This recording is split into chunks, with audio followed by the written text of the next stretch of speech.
Buenos días, estimados y estimadas colegas. Mi nombre es Catherine Agüero Infante, soy farmacéutico adjunto a la unidad de estandarización del Colfar. Darles una cordial bienvenida a este webinar sobre la actualización clínica del virus del papiloma humano.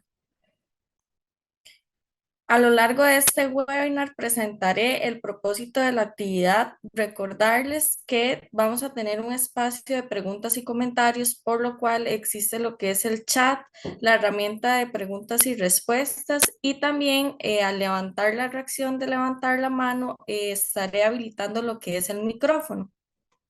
Recordar que es una actividad reconocida por el Sistema de Recertificación Profesional Farmacéutico y el envío del certificado se les estará realizando vía correo electrónico. Recordarles que deben estar conectados, es la duración de este webinar.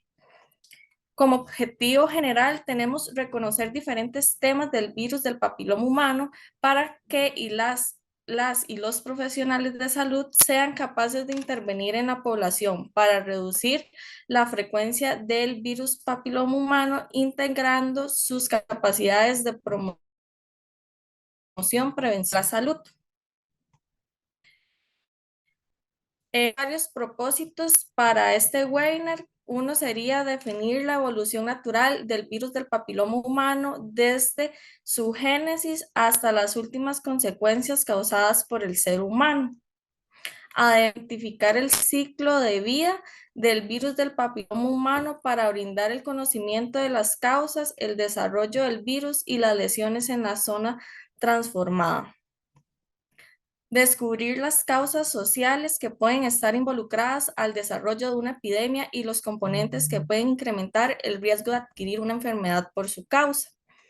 Nos acompaña el doctor Gustavo Lazo Páez, médico especialista en pediatría e inmunología clínica, profesor del Sistema de Estudios de Posgrado de la Universidad de Costa Rica para médicos residentes de las especialidades en pediatría, inmunología, pediátrica, además profesor invitado en el programa de especialidades médicas en infectología pediátrica de la Universidad de Costa Rica.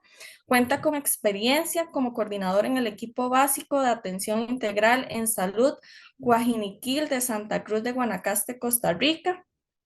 Además, médico residente pediatra del Hospital Nacional de Niños, médico asistente especialista en el servicio de inmunología, reumatología pediátrica del Hospital Nacional de Niños, inmunólogo, clínica bíblica, gerente médico para Centroamérica y Pasteur. Ejerció práctica como profesional independiente en pediatría e inmunología clínica en la Clínica Victoria de San José, Costa Rica, y cuenta con una alta experiencia como conferencista en investigación y en publicaciones. Además, agradecerle a MSD por la sinergia con el Colfar para poder realizar este tipo de actividades. En este momento le doy la palabra al doctor Gustavo Lazo y le doy una cordial bienvenida.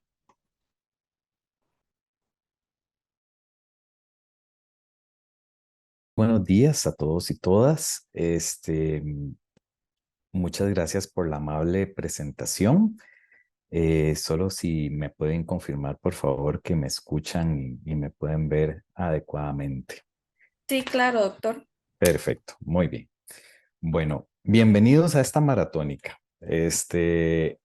Hoy vamos a empezar una sesión que tiene como objetivo dividir la evolución de la infección por el virus de papiloma humano en dos bloques de trabajo. Hoy vamos a tener el primero. Nos vamos a enfocar el día de hoy en lo que es la evolución natural de la enfermedad por virus de papiloma humano, para posteriormente, en una segunda sesión que ustedes han recibido en las invitaciones, conversar en gran detalle sobre las vacunas disponibles por virus de papiloma humano. Algo muy importante es que para lograr entender el impacto de la vacunación y las estrategias de vacunación, debemos comprender muy bien cuáles son los mecanismos asociados a la infección por virus de papiloma humano, las formas de infección, por qué se desarrolla la enfermedad, y eso nos va a permitir introducir los consejos, las recomendaciones y la educación de nuestros pacientes a la luz de lo que los fabricantes ponen en nuestras manos para la prevención de la enfermedad final por virus de papiloma humano. Esta presentación pues tiene el patrocinio de MSD, que es uno de los fabricantes de vacunas del virus de papiloma humano, pero esta es una presentación total y absolutamente científica, libre de cualquier promoción comercial.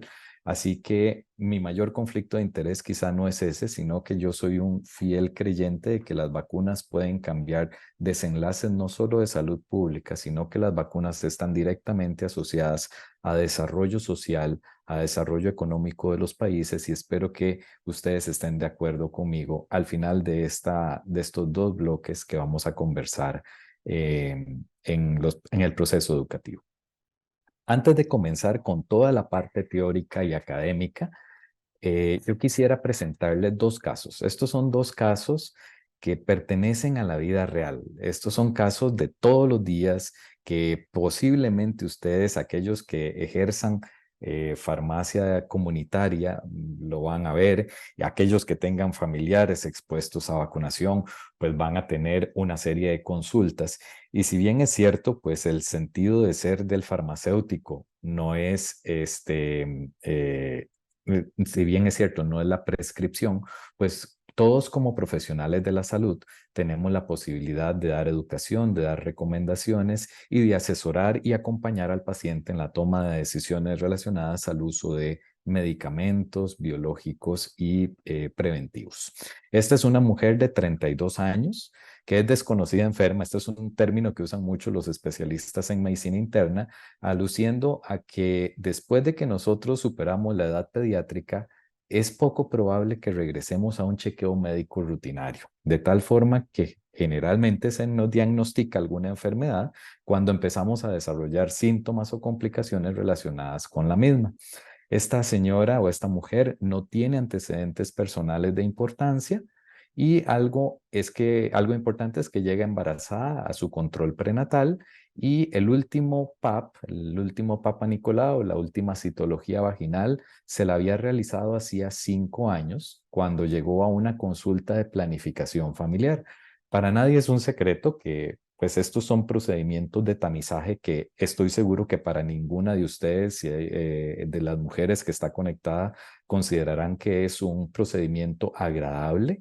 Y pues esta señora decidió no regresar a su control de planificación, no realizarse más citologías, porque pues no le agradó.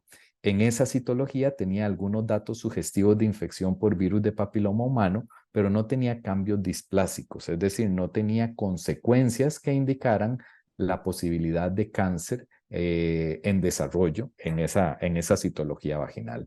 Ella decidió no volver, no le gustó, la experiencia fue desagradable, se sumió en su carrera profesional, etcétera, y no volvió al control de planificación. Ella decidió automedicarse durante mucho tiempo con gestágenos orales. Esto es el pan nuestro de cada día en farmacia comunitaria y ahora está embarazada, tenía ese antecedente y desea información sobre la vacuna contra el virus de papiloma humano y llega a pedir información en dos escenarios muy diferentes. El escenario de redes sociales, de información que está ampliamente disponible en medios de comunicación e incluso con conocidos que no forman parte de personal sanitario. Y generalmente algo que suele pasar frecuentemente es que llega a su control prenatal, le pide cierta información al médico, pero estos pacientes tienden a revisar la información que reciben del médico, confirmándola con el farmacéutico, con la enfermera, con el microbiólogo y confrontándola con lo que leen en redes sociales o en medios de comunicación. Este es el caso número uno, un caso de absolutamente todos los días. Lo vamos a retomar al final de esta presentación. El caso número dos es una mujer de 45 años que es conocida portadora de una lesión conocida como NIC2, que es una displasia del cuello de la matriz en estadio intermedio, digámoslo así. A ella la están atendiendo en el hospital de su comunidad, es un hospital de la Caja del Seguro Social. Su médico le indicó que en estos momentos la prioridad uno es tratar la lesión que presenta a nivel del cuello del útero. pero la paciente ha tenido acceso a información básica que encuentra de nuevo en los medios de comunicación, en las redes sociales, encuentra información en las farmacias sobre la vacunación contra el virus de papiloma humano y está en proceso de asesorarse e investigar si este sería un momento demasiado tarde para vacunarse contra el virus de papiloma humano, porque por supuesto nosotros como seres humanos tendemos a reaccionar ante una situación clínica y no tanto a prevenir. Obviamente, muchos de los biológicos disponibles por medio de vacunación tienen que ver con la prevención de enfermedades, no tienen un efecto terapéutico para una lesión, pero vamos a ver en qué situaciones podríamos nosotros pensar que una vacuna no pierde vigencia aún en un paciente que ya tiene una lesión producida por una infección crónica por el virus de papiloma humano. Caso también bastante frecuente en la práctica cotidiana, la reacción ante una lesión que es el desenlace de una infección crónica. Muy bien, después de hacer estos dos casos de la vida real que vamos a retomar al final de esta presentación, pues les presento la agenda para hoy. Hoy no vamos a conversar directamente sobre vacuna y características de la vacuna. Vamos a tener toda una actividad planeada para presentarle la vacuna, lo bueno, lo malo, lo feo y lo maravilloso de la vacunación contra el virus de papiloma humano. Hoy nos vamos a concentrar en el agente infeccioso, nos vamos a concentrar en el virus de papiloma humano.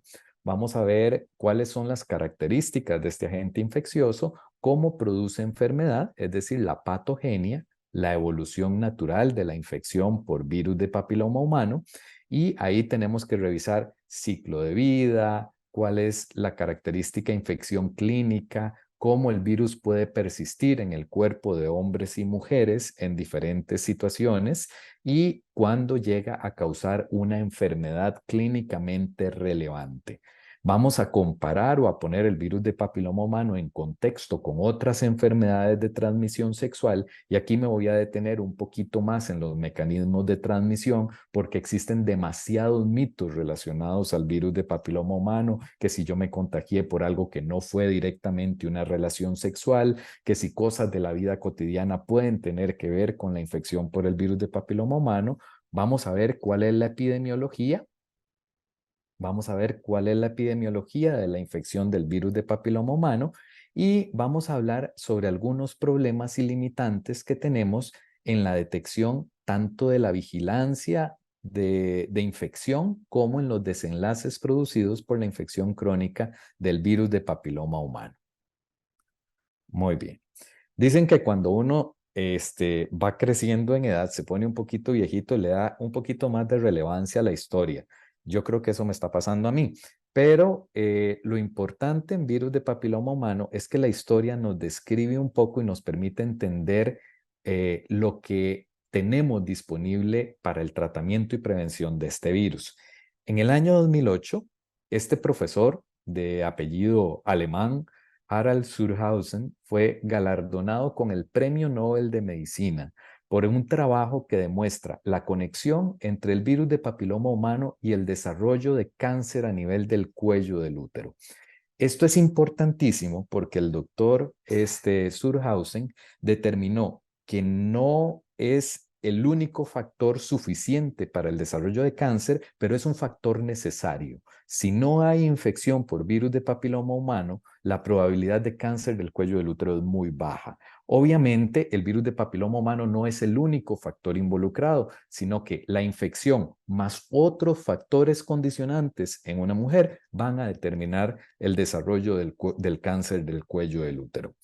Una nueva generación en cuanto a investigación iluminó el mecanismo de la carcinogénesis inducida por virus de papiloma humano en más del 90% de los cánceres cervicales. ¿Eso qué quiere decir?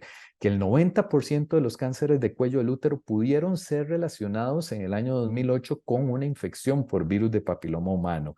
el 90% también de los cánceres anales y otros cánceres en diversas localizaciones anatómicas que no necesariamente vamos a tocar el día de hoy, como la localización orofaringia, que está en vías de estudio si la prevención con vacunas también impacta esas otras localizaciones anatómicas. Entonces, como ustedes pueden ver, es un mecanismo estrechamente relacionado a la infección por VPH con la detección de cáncer.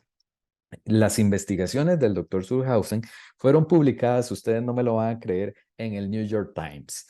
Y esas publicaciones pues dieron pie a investigaciones científicas sumamente buenas que nos dieron hoy toda la información y permitieron el desarrollo de una vacuna contra el virus de papiloma humano que es altamente eficaz para reducir los subtipos de virus de papiloma humano de alto riesgo relacionados con cáncer con un perfil de seguridad que no afecta la calidad de vida de nuestros pacientes, es decir, sin efectos secundarios sustanciales.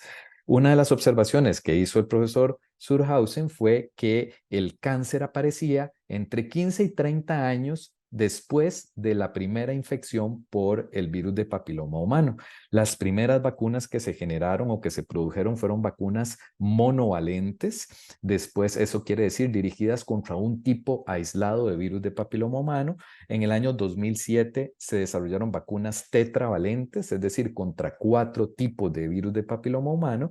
En el año 2008 se desarrolló una vacuna bivalente con unas características especiales. Y actualmente en el año 2015 se desarrolla una vacuna nonavalente. Vamos a ver un poco más adelante la importancia de la cantidad de tipos de virus de papiloma humano incluidos en la estrategia de vacunación. Muy bien.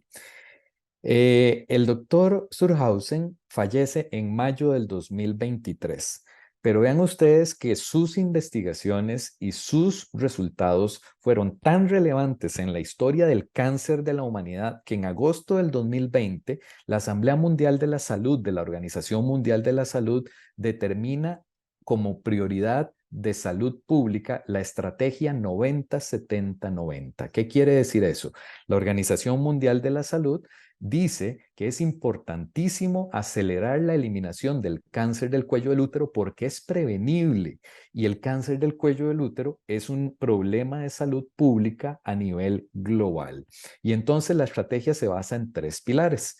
El 90% de cobertura de vacunación antes de los 15 años. Ese es el objetivo de salud pública que plantea como mínimo la Organización Mundial de la Salud y ojalá esto se logre antes del 2030, es lo que dice la Organización Mundial de la Salud.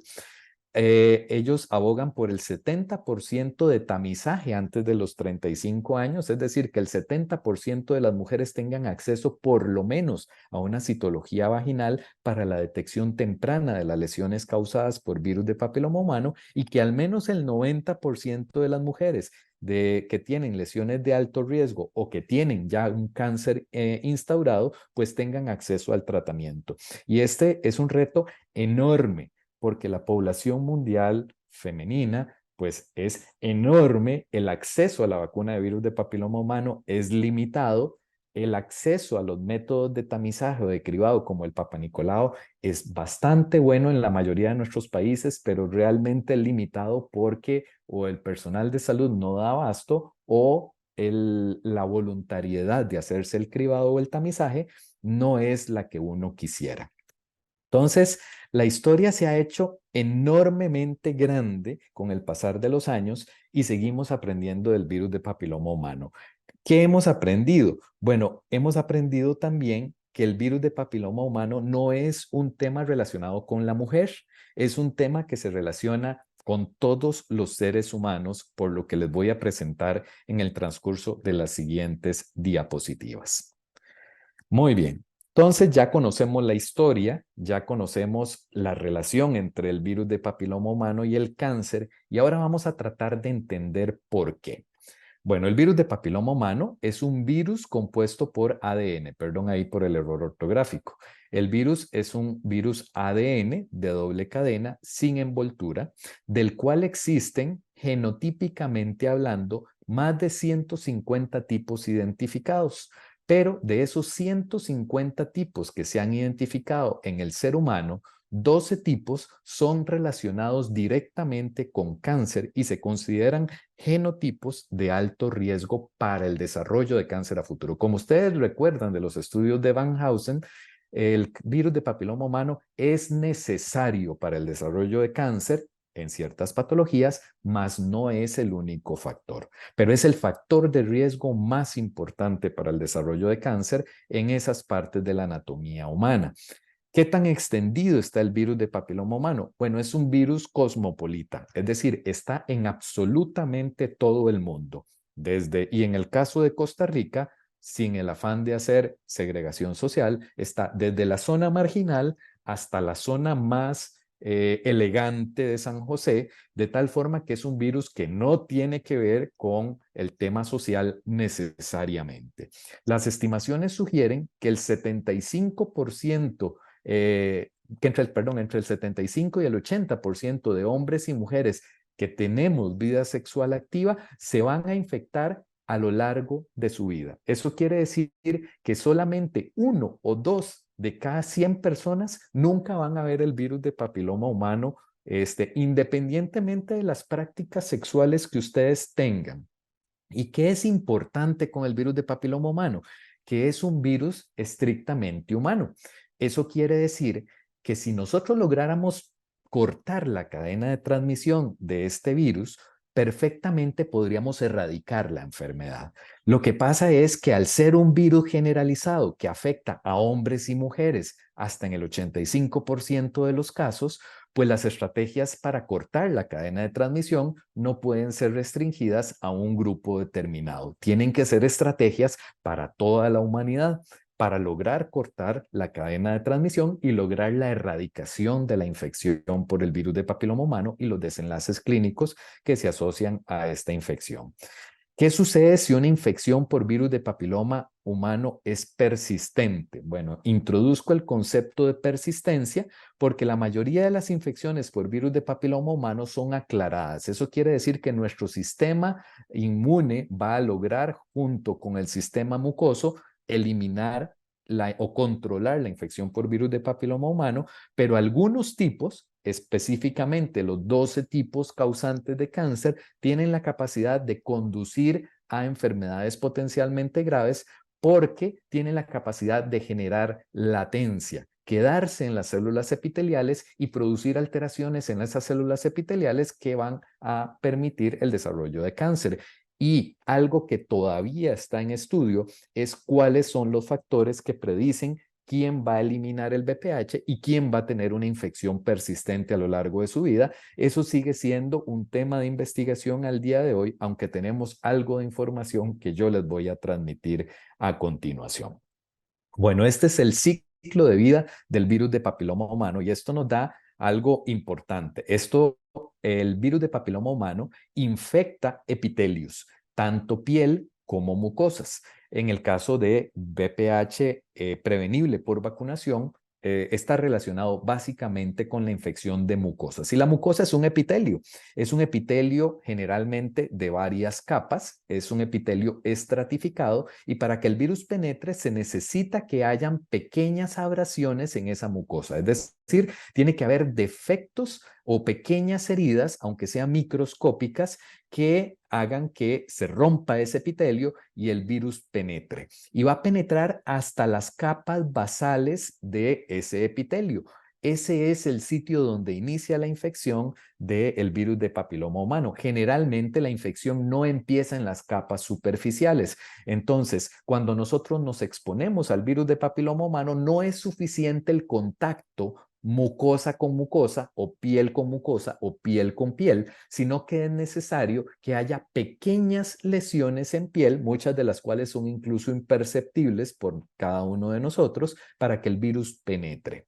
Aquí en la capa basal se va a dar un fenómeno de integración del genoma viral en la maquinaria de la célula y la célula generalmente en las mucosas tiende a ir madurando con el objetivo de ir renovando las capas del epitelio y entonces en todos los estadios de maduración el virus va a irse integrando y va a ir acompañando a la célula en los estadios de maduración y en cada estadio de maduración celular se van a dar diferentes fenómenos virales como por ejemplo replicación intracelular, ensamblaje de viriones, hasta que la célula finalmente se descama y con la descamación va a generar nuevos viriones disponibles para que se produzcan nuevas infecciones. En los estadios iniciales, es decir, en las células de la base del epitelio, se van a formar algo que se llaman formas episomales. Las formas episomales son pequeños fragmentos de ácido nucleico del virus que se integran en el ADN de la célula para que cada vez que la célula se activa metabólicamente, porque está creciendo, se está replicando, etcétera, esas formas episomales se activan junto con la célula para generar replicación viral. Entonces, la replicación de los virus ADN en forma episomal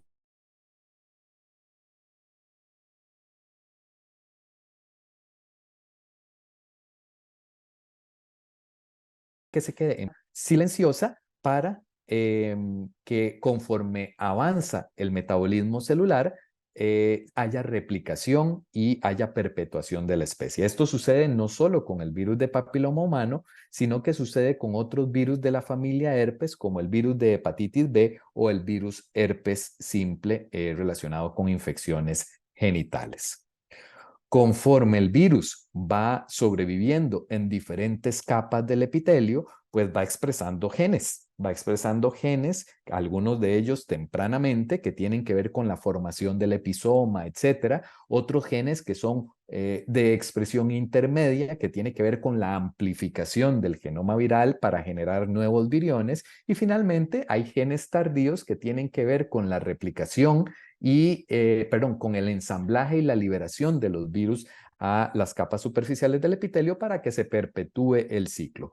Cosas relevantes en todo este fenómeno de infección, replicación, perpetuación de la especie. Número uno, no hay viremia. El virus nunca pasa a la sangre y eso es un problema para el sistema inmune porque el sistema inmune no lo ve con tanta eficiencia.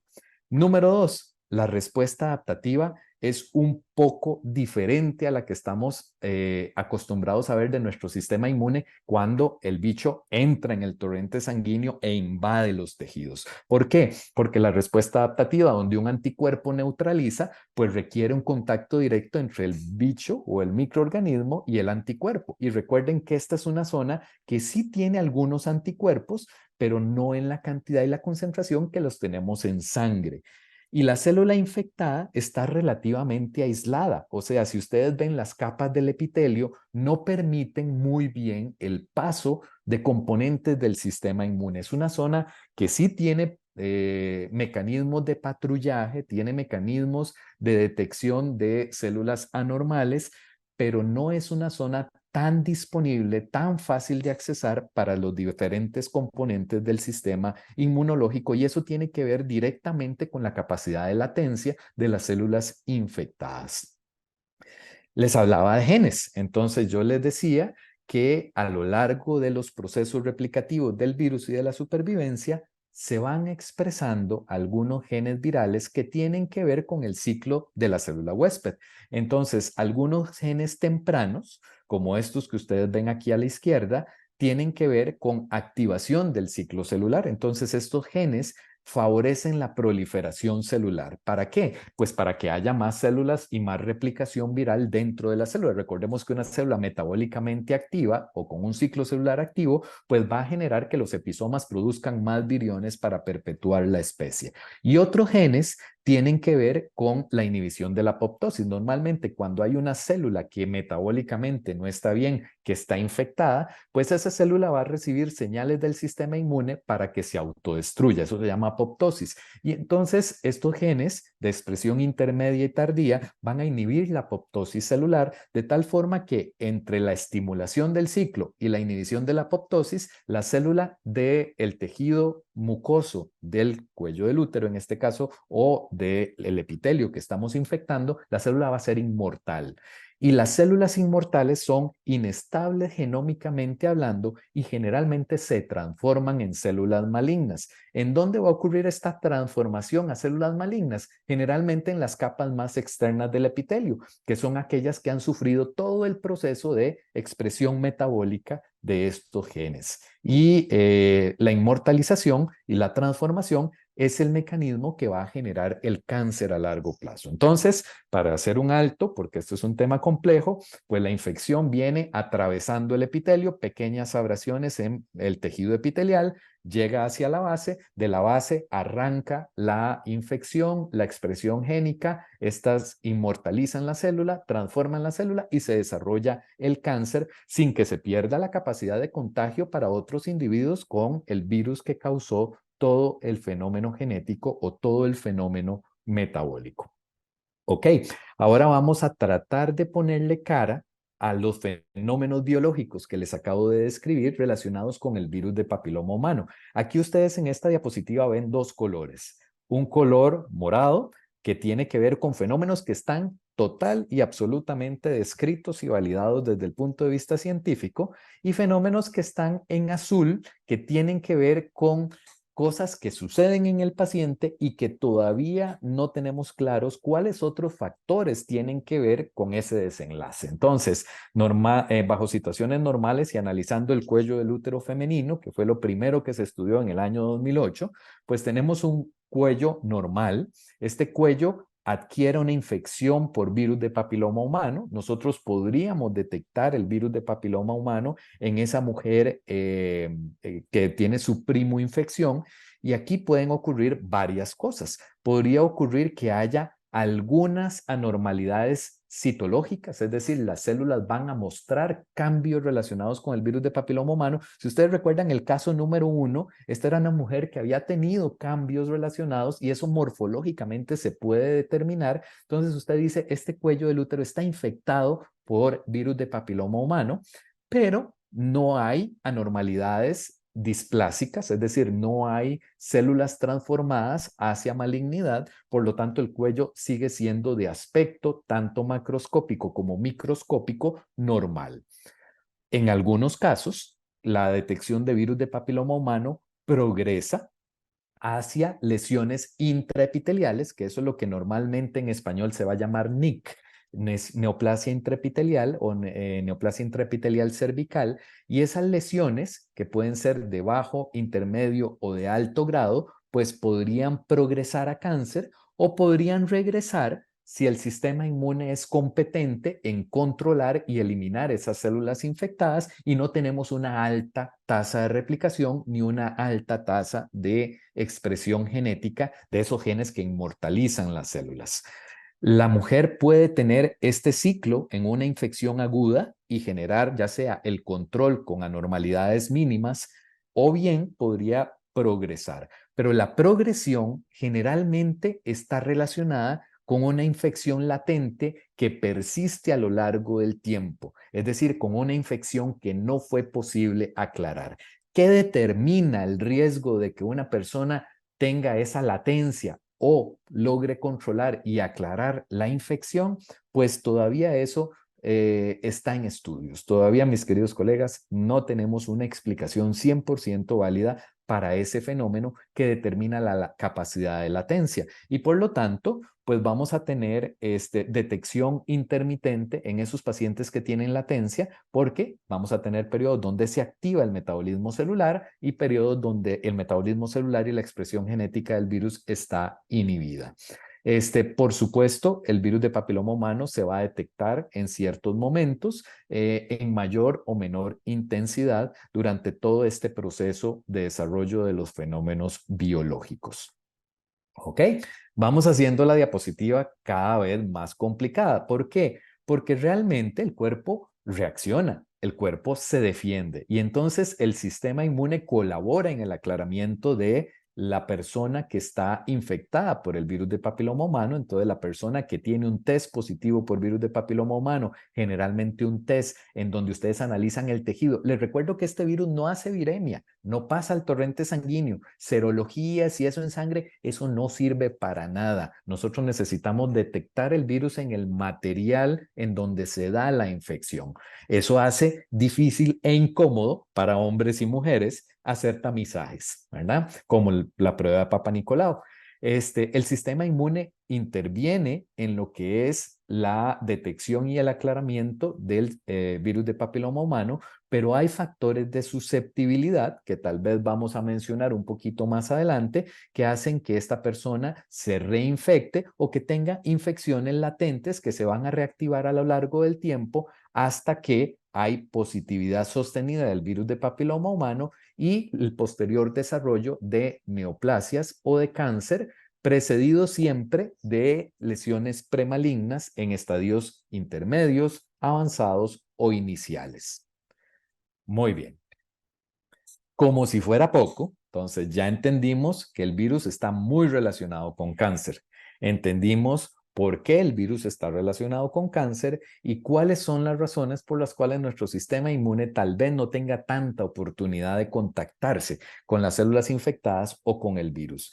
Pero la poca respuesta inmune que podemos obtener en los epitelios, pues resulta que el virus tiene capacidad de evasión de esa respuesta inmune. Y entonces estos son mecanismos que algunos genes propician en la célula epitelial y entonces en el mecanismo A, que tal vez se ve un poco complicado, pero básicamente las células infectadas presentan antígenos para que el sistema inmune adaptativo identifique que esa célula es infectada y que le lance señales de destrucción, de apoptosis. Pues el virus tiene la capacidad de disminuir la presentación de antígenos virales en la superficie de la célula. Entonces, la célula infectada puede pasar desapercibida.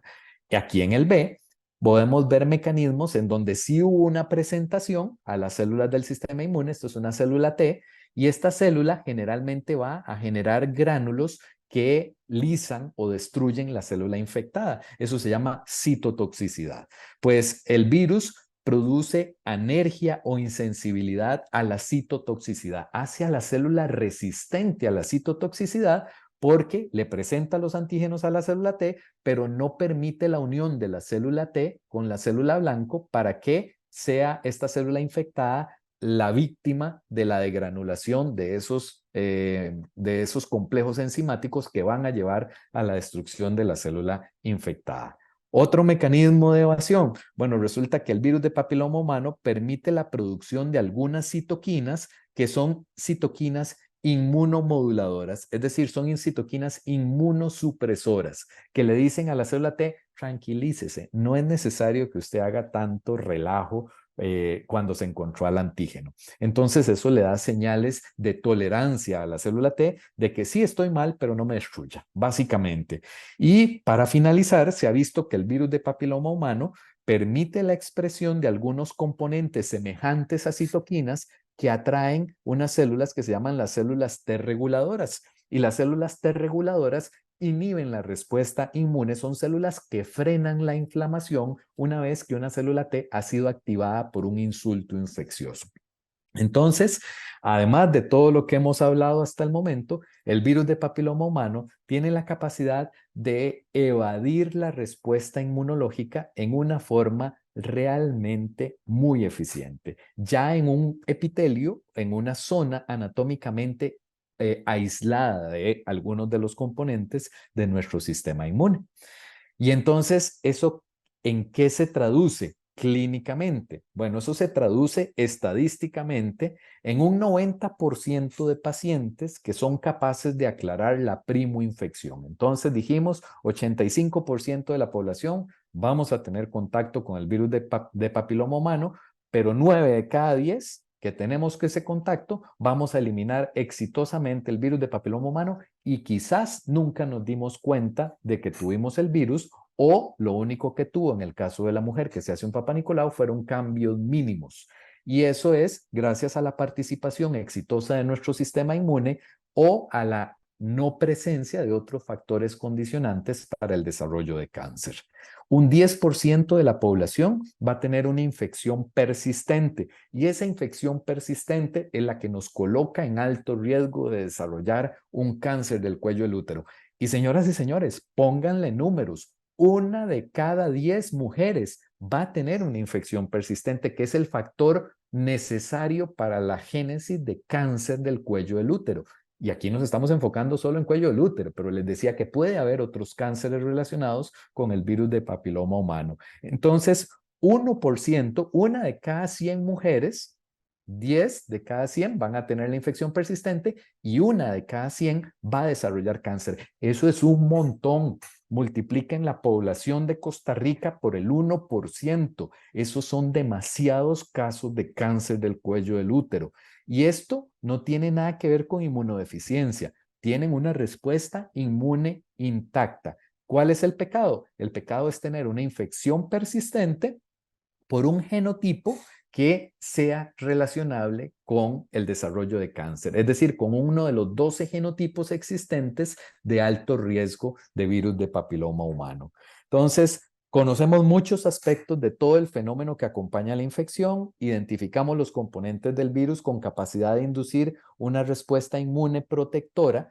De ese virus hemos logrado identificar algunas proteínas que son muy inmunogénicas y que no tienen consecuencias en el ser humano, y eso ha sido la base del desarrollo de las vacunas. Pero ustedes me van a decir, pero doctor, me está diciendo que inmunológicamente esta zona es muy aislada. Sí, pero se ha probado una correlación entre una respuesta inmune efectora a nivel de sangre en los pacientes que reciben la vacuna y una disminución dramática en la incidencia de los desenlaces clínicos desfavorables. Entonces, algunas proteínas que normalmente el sistema inmune no puede ver, pues si se las ponemos al paciente con la vacuna, van a generar una respuesta protectora que mejora el acceso a esos tejidos y que induce una respuesta protectora contra la infección persistente y el desarrollo de cáncer a largo plazo.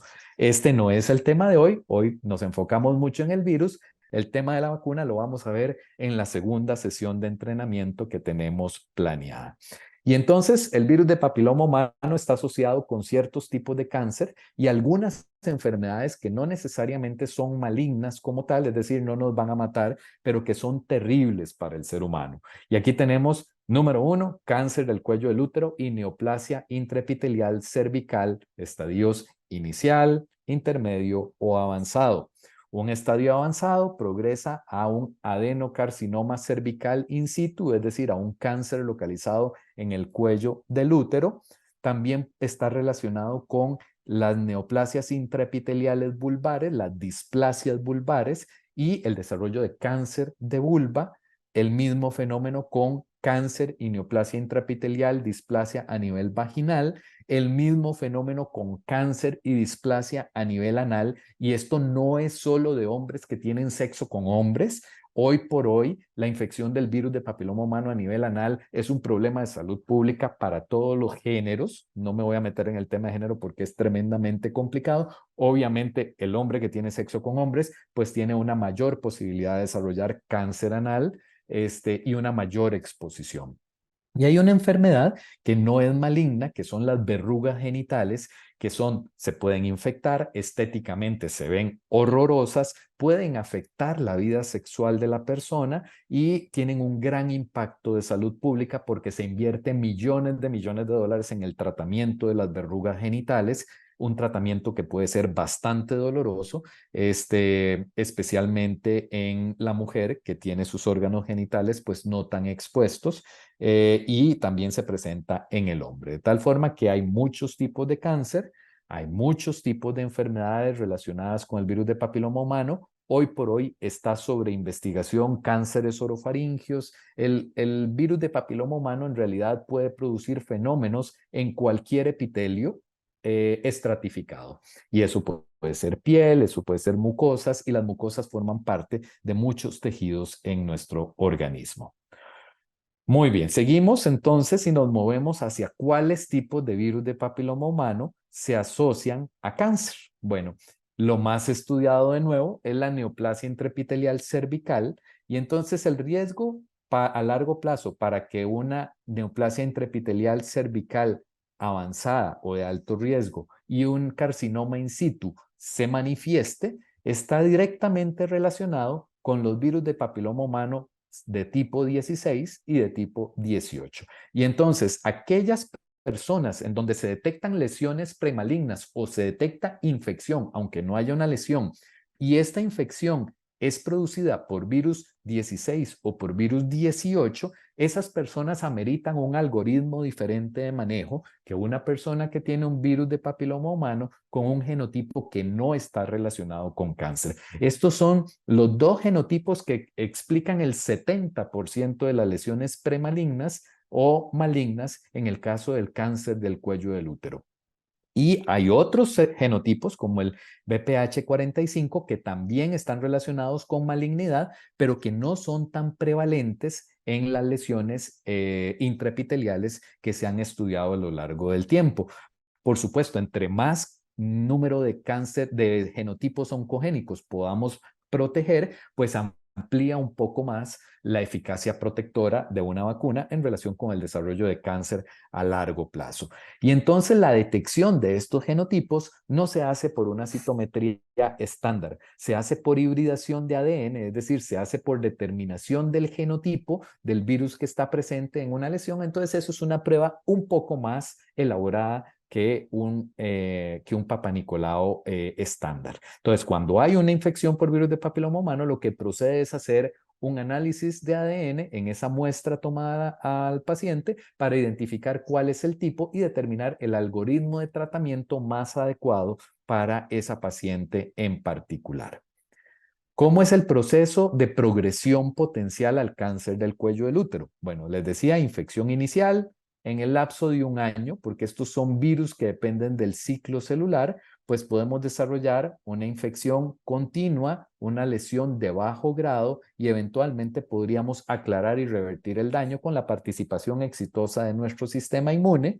Pero si la infección es continua, persistente, en el plazo de 5 años podríamos progresar a neoplasias de grado intermedio o de alto grado, o en el plazo de 20 años, como había sido descrito por el profesor alemán, podríamos desarrollar cáncer del cuello del útero. Por supuesto, esto determinado por la infección persistente por un tipo de BPH que sea de alto riesgo. Si el tipo de BPH es de bajo riesgo, pues la posibilidad de progresión a cáncer es bastante baja, siempre y cuando no tengamos infecciones nuevas por otros tipos, porque en cada contacto sexual, pues podríamos exponernos a diferentes tipos de virus de papiloma humano.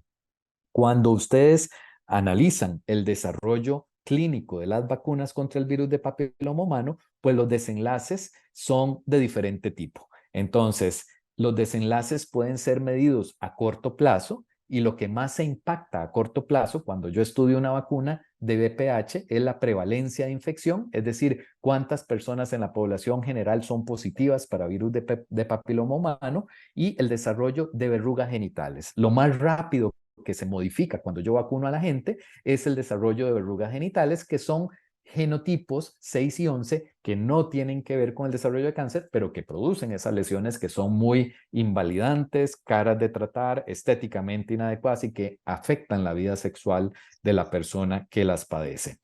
Los resultados intermedios, cuando yo hago un ensayo clínico con la intervención de vacuna, va a ser en años. ¿Por qué? Porque lo que yo quiero ver es la incidencia de lesiones precancerosas y para eso necesito al menos 5 años de seguimiento.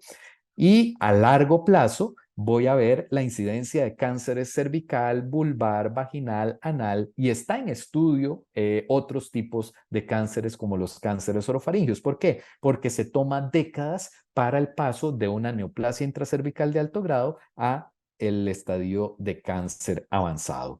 De tal forma que ustedes van a ver resultados de corto plazo, de plazo intermedio y a largo plazo. Señoras y señores, las vacunas contra el virus de papiloma humano han logrado casi la erradicación de la enfermedad maligna y de la prevalencia de los genotipos oncogénicos en países que han implementado vacunación masiva para todo lo que se mueva, para hombres y mujeres desde tempranas edades. ¿Por qué desde tempranas edades? Pues porque si vacunamos en las primeras exposiciones, pues disminuimos el riesgo de latencia, por supuesto. Comparemos ahora el BPH con otras enfermedades de transmisión sexual. Muy bien. Bueno, resulta que el BPH claramente es una enfermedad de transmisión sexual, pero generalmente las enfermedades de transmisión sexual vienen juntas. Y eso ha sido particularmente cierto para BPH y para VIH. Y generalmente no se cuenta con tantos datos de las coinfecciones, pero para darnos una idea de cómo está la situación con las infecciones de transmisión sexual a nivel global, la Organización Mundial de la Salud en el año 2020 estima 377 millones de nuevos casos. No estamos hablando de los casos ya prevalentes y existentes, son nuevos casos por infecciones de transmisión sexual. Y aquí, por ejemplo, nos pone el dato de clamidia, que son 129 millones de nuevos casos, gonorrea, 82 millones de nuevos casos, sífilis, 7.1 millones de nuevos casos y tricomonas, 156 millones de nuevos casos. Y como ustedes pueden ver en este mapa, señoras y señores, nos da enfermedades de transmisión sexual en cualquier zona geográfica de este planeta. Y las infecciones de transmisión sexual se ensañan, adivinen con qué, con los epitelios. Se ensañan con los epitelios, ahí desarrollan todo su ciclo de vida. Pero resulta que el virus de papiloma humano tiene algo que no tienen otras infecciones de transmisión sexual, que es la capacidad de latencia. Y entonces la capacidad de latencia permite infecciones crónicas, reactivaciones frecuentes que van produciendo alteraciones genéticas, inmortalizando células para el desarrollo de cánceres, no solo en el tracto genital femenino, cuello del útero, vagina, vulva, sino también en otros tipos de cáncer que, como les decía, ahorita no son indicación aprobada localmente para la vacunación, pero que sabemos que hay una relación fisiopatológica entre el virus de papiloma humano y fenómenos oncológicos en diferentes epitelios estratificados en diferentes porciones de la anatomía humana. Llegamos a un tema sensible, los modos de transmisión del virus de papiloma humano. Es que yo tengo que asegurarle a usted que mi pareja es 100% fiel. Bueno, y yo me protegí, yo uso preservativo, nunca he tenido una conducta sexual de alto riesgo. Bueno, veamos lo que son las conductas sexuales de alto riesgo en virus de papiloma humano. El virus de papiloma humano se transmite de primero como un contacto sexual. Y el contacto sexual es de piel con piel, eso quiere decir lugares que no son protegidos por el preservativo, es decir, si yo tengo infección de los epitelios que rodean mis órganos genitales y estoy frotándolos o estoy teniendo un contacto piel con la otra persona y esa persona tiene abrasiones en el epitelio queratinizado, estratificado, voy a tener penetración del virus de papiloma humano. El contacto puede ser piel con mucosa, es decir, ya estamos hablando de, por ejemplo, manos, dedos, etcétera, con mucosa genital, con mucosa vaginal, por ejemplo, o con mucosa rectal. Hay modos horizontales, entonces aquí se introducen los fomites, que son las secreciones bucales. Entonces, les recuerdo que pues, el virus de papiloma humano puede estar en cualquier epitelio, incluyendo la boca. Por eso es que está en estudio la protección para cánceres orofaringios y entonces podemos tener a través de sexo oral, a través de contacto con manos o con dedos o a través de contactos con piel y microabrasiones de esa piel, es decir, tiene que haber la microabrasión de la piel y un contacto directo, íntimo con la superficie contaminada.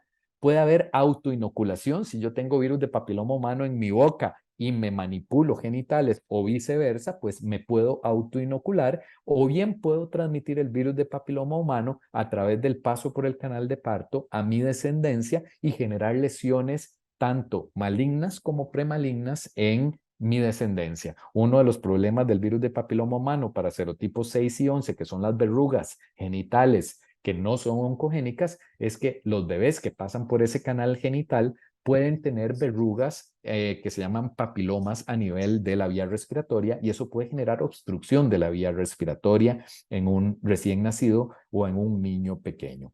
Los modos de transmisión para otras enfermedades pueden ser parecidos, pero recordemos que aquí no es solo un acto sexual con penetración, como lo que estamos acostumbrados a analizar con otras enfermedades sexuales, sino que se involucra toda la anatomía de los epitelios y un contacto íntimo, estrecho, piel-piel, piel mucosa o fomites a través de sexo oral. El BPH no es una enfermedad de transmisión sexual cualquiera. Les decía que el 85% de la población va a tener contacto con el virus de papiloma humano en algún momento y se estima una prevalencia mundial en mujeres de casi el 12%. No es lo mismo prevalencia que el riesgo de exposición. El riesgo de exposición es lo que les dije en las diapositivas iniciales. Prevalencia es la cantidad de mujeres que hoy son positivas y se estima que el 12% de la población mundial es positiva, femenina, para el virus de papiloma humano. Latinoamérica y el Caribe, adivinen qué, tenemos un 16% y eso nos dice que el virus de papiloma humano es un problema en términos de prevalencia en países subdesarrollados. En África subsahariana, por ejemplo, hay un 24% de prevalencia. Entonces, si bien es cierto, esto es una enfermedad cosmopolita que no se ensaña únicamente con países subdesarrollados, pues el riesgo está en todo lado, pero los países subdesarrollados tienen una prevalencia más alta de infección. En hombres, la prevalencia es de un 21%. El hombre se documenta la infección un poco más tarde y el virus se encuentra presente en diversas partes de la anatomía genital masculina. Entonces, si ustedes buscan el virus de papiloma humano en hombres, se lo pueden encontrar en el escroto, en la piel del pene, en el prepucio o en la mucosa del pene, de tal forma que el hombre es peligroso como contagioso para efectos de contagiosidad hacia la mujer. Pero ahora más adelante les voy a mostrar un dato muy curioso de la transmisión hombre-mujer, mujer a hombre. Un hombre con 3 parejas sexuales tiene casi 5 veces más riesgo de ser positivo para el virus de papiloma humano y para todos es conocido pues que el hombre tiene ciertas conductas sexuales que son un poco más dadas a tener mayor porcentaje de exposición, suelen tener más cantidad de parejas sexuales, aunque eso es total y absolutamente debatible en los tiempos modernos.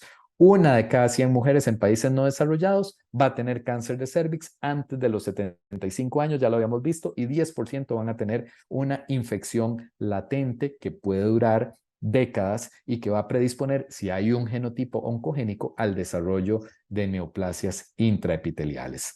Aquí ya estamos en epidemiología. Entonces, resulta que la prevalencia, les decía, del virus de papiloma humano, es decir, la cantidad de positivos hoy es mayor en hombres que en mujeres. Y esto es cierto para todos los grupos de edad. Ustedes pueden ver un estudio que se hizo en hombres en diferentes países y ustedes pueden ver que la prevalencia de cáncer, perdón, de infección por virus de papiloma humano en hombres es altísima durante toda la vida. Este estudio dio una prevalencia altísima en 12 escenarios fundamentales, un escenario en México, otro británico y otro, perdón, otro africano y otro en los Estados Unidos. Pero esto es algo que sucede prácticamente en todo el mundo. Y aquí quiero que noten que no solo el hombre tiene una prevalencia más alta, tanto de genotipos de alto riesgo como de genotipos de bajo riesgo de cáncer, sino que además esta positividad, esta prevalencia se mantiene durante toda la vida. Entonces, el adulto mayor de 70 años tiene más prevalentemente BPH, igual que el adolescente. Tenemos prevalencia durante toda nuestra vida. En cambio, la mujer tiene una mayor prevalencia de virus de papiloma humano antes de los 45 años. Eso nos orienta a que posiblemente en la mujer uno quiera prevenir la enfermedad por virus de papiloma humano lo más tempranamente posible para evitar desenlaces desfavorables a largo plazo, dado que la mujer pues tiene una baja prevalencia en estadios tardíos o en edades tardías, pero tiene una exposición muy alta, de tal forma que entre más temprano nosotros logremos incidir en el sistema inmune para prevenir complicaciones de VPH, pues probablemente la efectividad de nuestra intervención va a ser mejor. ¿Podemos intervenir en cualquier momento de la vida? Sí, podemos intervenir en cualquier momento de la vida, tanto en diagnóstico como en prevención de complicaciones de virus de papiloma humano, pero nuestras estrategias posiblemente sean mucho más eficaces en las etapas tempranas de nuestra vida. El riesgo de adquirir una infección por virus de papiloma humano en mujeres se inicia con el primer contacto sexual. Y es que tradicionalmente se ha dicho que entre más contactos sexuales, pues peor es el riesgo de tener enfermedad por virus de papiloma humano. Pero resulta que el riesgo acumulativo en adolescentes con una sola pareja sexual se incrementa con los meses después de exposición y puede llegar a ser hasta de un 50%, 60 meses después de la primera exposición al contacto sexual, teniendo una única pareja. Y esto en adolescentes. En mujeres un poco más grandes, pues el riesgo de infección es bastante semejante, pero un poco más corto el tiempo. Entonces, en menos tiempo vamos a tener mayor riesgo de adquirir la infección. Y esta es la diferencia entre hombres y adultos. Ustedes pueden ver que el riesgo de infección o de adquirir el VPH es más alto cuando usted empezó su vida sexual tempranamente entre los 15 y los 19 años, en el caso de las mujeres. Y yo les quiero comentar que en Costa Rica el promedio de inicio de las relaciones sexuales para hombres y mujeres es de 12 años. Y en el caso de los hombres, ese riesgo está altísimo prácticamente durante toda la vida y en prácticamente todos los grupos de edad. Entonces ustedes me van a decir, doctor, la curva de los hombres se ve como más paradita, se ve un poco más peligrosa. Sí, el hombre es una amenaza de salud pública, pero quiero que vean esto. Resulta que la transmisión del VPH es más eficiente de mujeres a hombres que de hombres a mujeres. ¿Qué quiere decir eso? Que en el caso de una mujer infectada contagiando a un hombre no infectado, hay 12.3 infecciones por 1.000 personas por mes, mientras que en el caso del hombre hacia la mujer hay 7.3, casi la mitad de infecciones por 1.000 personas por mes. Entonces los hombres somos una amenaza de salud pública, pero las mujeres nos infectan más que los hombres. Entonces, esto es un tema sin género. El problema del virus de papiloma humano es de prácticamente todos los seres humanos, independientemente del grupo de edad que tengan exposición de tipo sexual.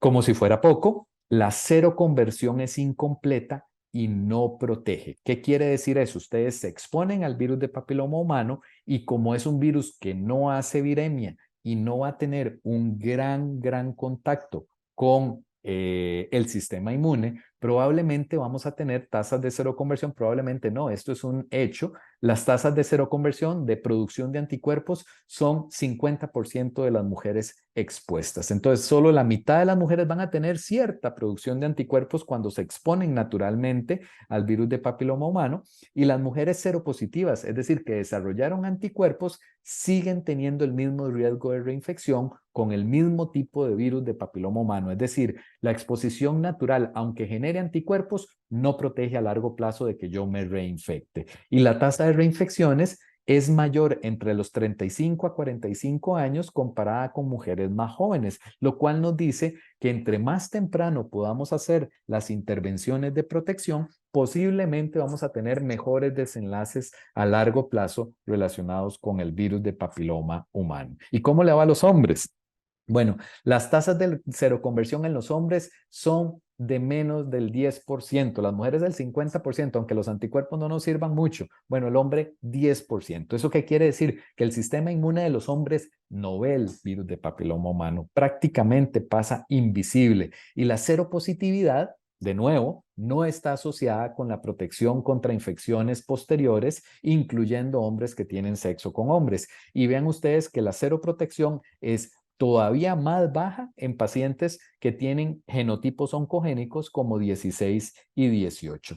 Entonces, la respuesta inmune, aunque sea efectora, aunque tengamos anticuerpos, estos anticuerpos en exposición natural no protegen a largo plazo. No así con la respuesta inmune que se observa contra antígenos extraídos del virus estudiados para vacunación. Esos anticuerpos sí se correlacionan con una protección a largo plazo y eso lo vamos a ver, como les decía, en el segundo evento educativo que vamos a tener.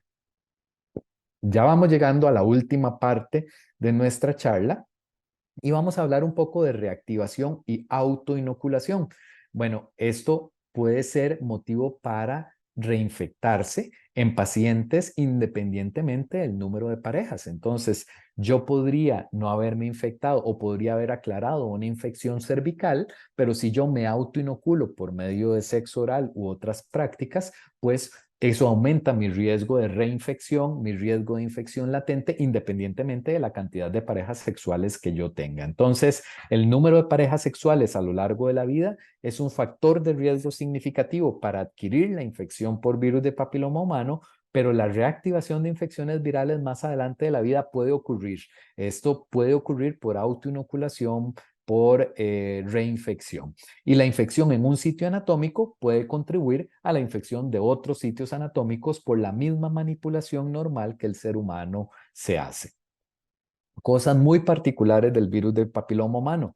Puede haber contagio incluso con condón. Como les explicaba antes, en el caso del hombre, el virus de papiloma humano va a estar en pene, va a estar en escroto, va a estar en prácticamente toda la zona genital y esa zona no es cubierta por un condón. En el caso de la mujer, el virus de papiloma humano puede estar en vulva, puede estar en vagina, puede estar en cuello del útero. El condón probablemente nos va a proteger parcialmente, pero les recuerdo que el contacto piel con piel durante una relación sexual va más allá de la zona cubierta por un condón, de tal forma que el condón, pues sí disminuye un poco el riesgo de contagio por virus de papiloma humano, pero no tan dramáticamente como para otras enfermedades de transmisión sexual.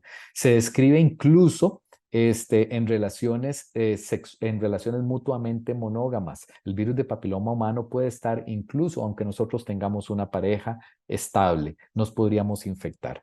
El virus de papiloma humano resiste la desecación extrema. Eso quiere decir que en superficies extremadamente secas, sin condiciones favorables para perpetuar la infección, podemos tener virus de papiloma humano sobreviviendo y resiste parcialmente la desinfección.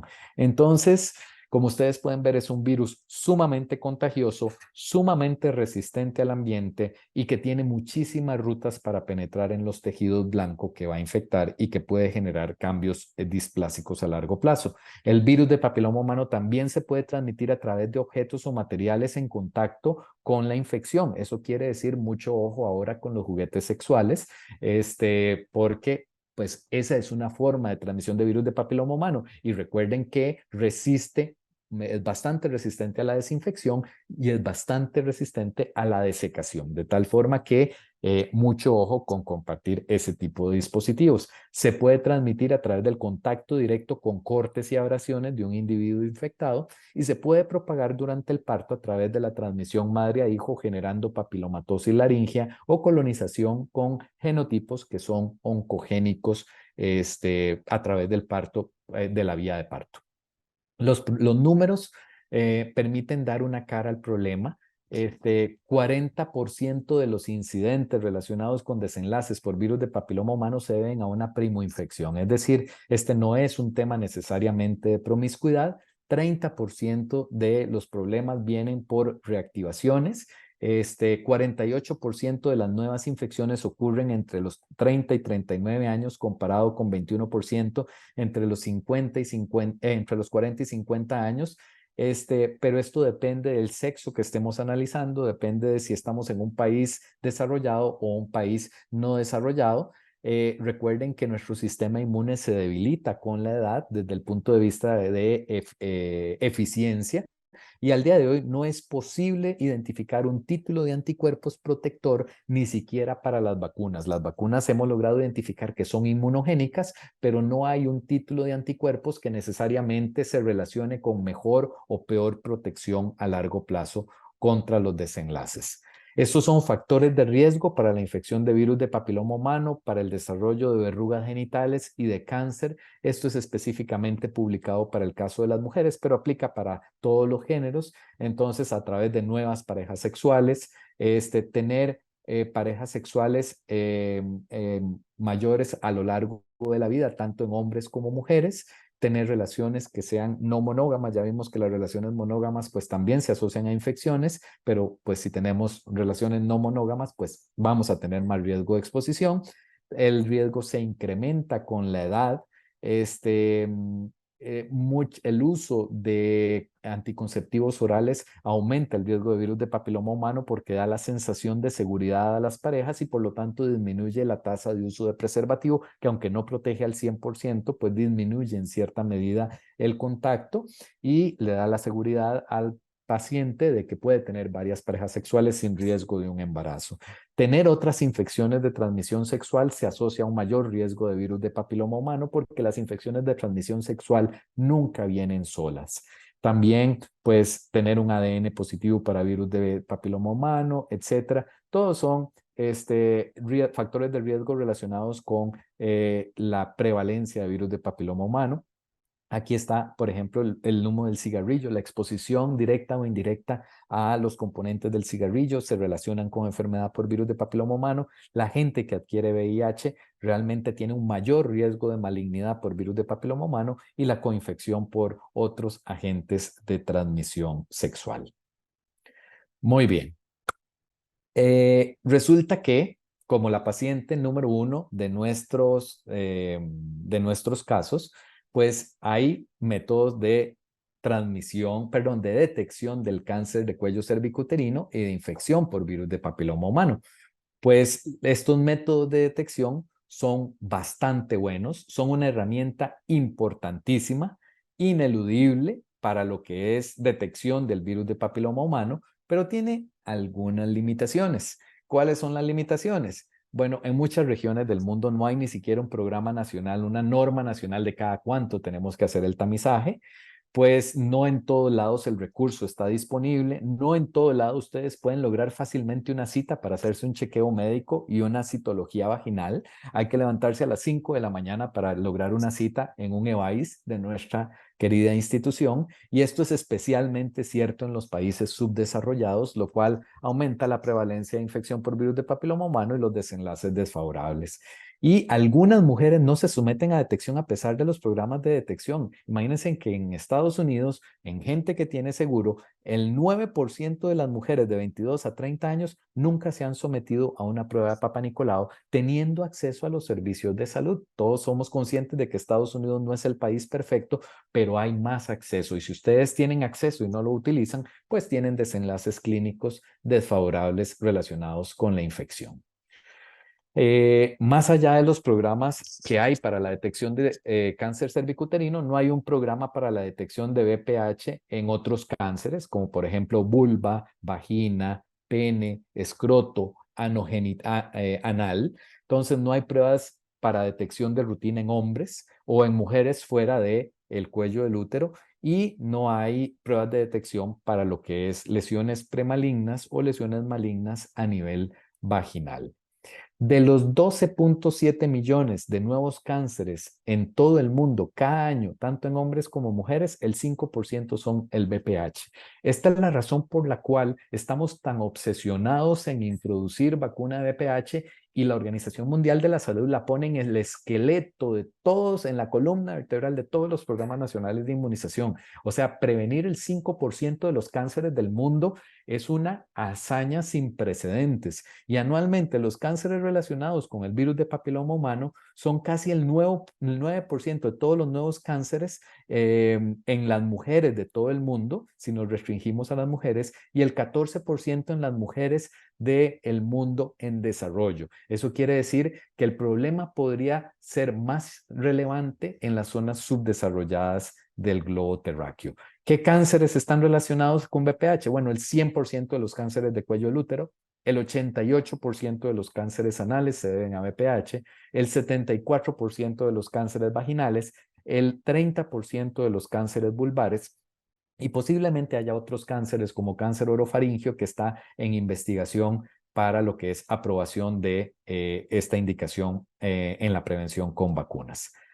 Retomemos los casos del inicio.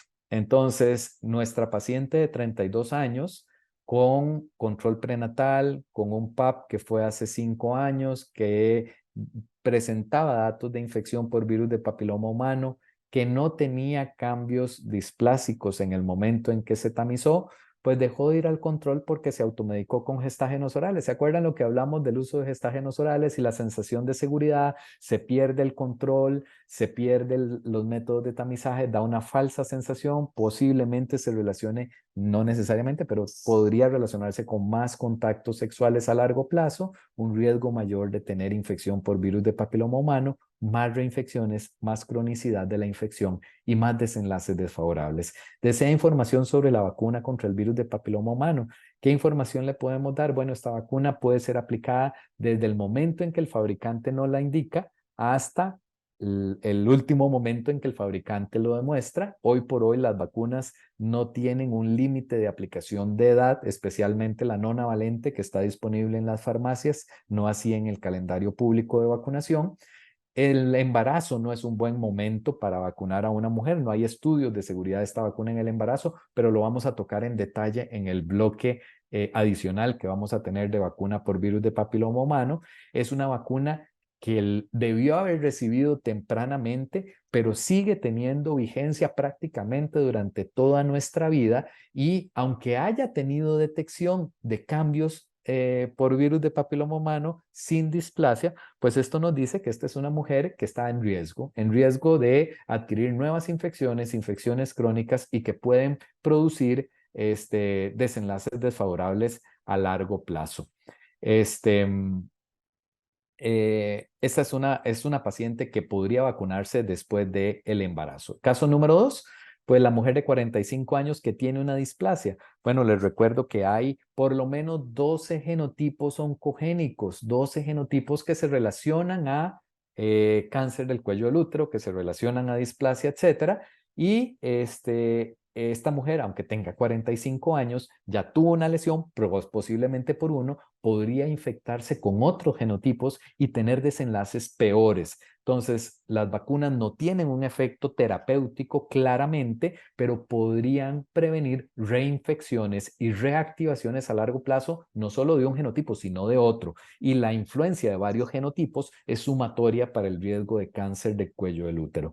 Entonces, no es una vacuna terapéutica, eso tiene que quedar claro, pero la prevención del virus de papiloma humano en términos de primoinfección, reactivación y reinfección se da prácticamente durante toda la vida y en todos los seres humanos. Esto no es un problema de mujeres. Si ustedes me van a preguntar, doctor, pero entonces, ¿por qué las autoridades se centran en las niñas adolescentes? Bueno, niñas adolescentes, porque entre más temprano hagamos la intervención, mejor resultado vamos a tener. Lo cual no quiere decir que no tengamos un resultado positivo cuando hacemos la intervención tardía. Y a nivel de salud pública, ustedes tienen que establecer prioridades. La meta de salud pública de nuestro programa nacional es disminuir incidencia de cáncer del cuello del útero. Y por el momento, pues vemos o vacunamos a las que se mueren, a las que se afectan, a las que hay que intervenir. Posiblemente cuando tengamos mejores recursos disponibles, la estrategia sea universal como en otros países del globo terráqueo. Entonces, ya para concluir y dar un espacio adecuado para todo lo que son preguntas, dudas, comentarios, pues les digo que el descubrimiento de la relación entre virus de papiloma humano y el cáncer ha cambiado totalmente la historia de la medicina, especialmente en las neoplasias que se relacionan con virus de papiloma humano. La evolución, ¿quién va a evolucionar de una infección por VPH a una lesión maligna?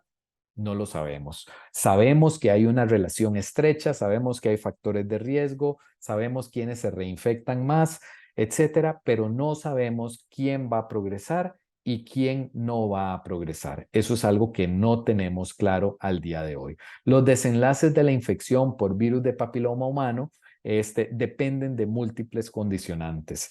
Entonces, si podemos prevenir la infección por virus de papiloma humano tempranamente en la vida, pues aunque aparezcan los otros condicionantes, decía el profesor en el 2008, es necesaria la infección. No es el único condicionante, pero es necesaria la infección, de tal forma que los desenlaces pueden evitarse con solo evitar la infección. Por supuesto que lo deseable es evitar otras enfermedades de transmisión sexual, tener hábitos de vida saludable, etcétera, pero la infección por VPH es relevante, 5% de los cánceres globales. La prevalencia de VPH es alta a nivel global, tanto en hombres como en mujeres. 85% de ustedes y yo vamos a estar expuestos al virus de papiloma humano, 10% desarrollarán una infección crónica y el 1% de todas las mujeres que estén conectadas a esta sesión van a tener un cáncer del cuello del útero en algún momento de su vida. El número de parejas sexuales no es el único predictor de infección por virus de papiloma humano. El contacto sexual directo con penetración no es el único mecanismo de transmisión del virus de papiloma humano. No todas las enfermedades de transmisión sexual son prevenibles por medio de un condón. Bueno, esto ha sido una maratónica. Yo sé que la cantidad de información que les he ofrecido es muchísima. Yo les agradezco mucho por toda su atención y yo realmente confío y espero en que ustedes tengan muchas inquietudes, muchos comentarios o muchas dudas que pueden hacernos llegar a través de el panel de preguntas y respuestas, la herramienta de preguntas y respuestas, o bien somos un grupo no demasiado grande, podrían levantar su mano y podríamos darle la palabra para que expresen sus dudas o consultas. Aquí en pantalla tienen mi correo electrónico. Si alguien está interesado en alguna diapositiva particular, algún material, alguna referencia específica relacionada con el virus de papiloma humano, yo voy a estar más que encantado de compartirlos y asesorarles en el uso de esa herramienta que ustedes pueden tener. La compañía Merck nos obliga a presentarles a ustedes cuando damos una charla patrocinada, de que por favor, si ustedes detectan algún evento adverso o queja relacionada con la calidad de sus productos, que por favor lo notifiquen. Así que bueno, muchas gracias y quedo abierto para todo lo que son preguntas, dudas, comentarios, etcétera. Este,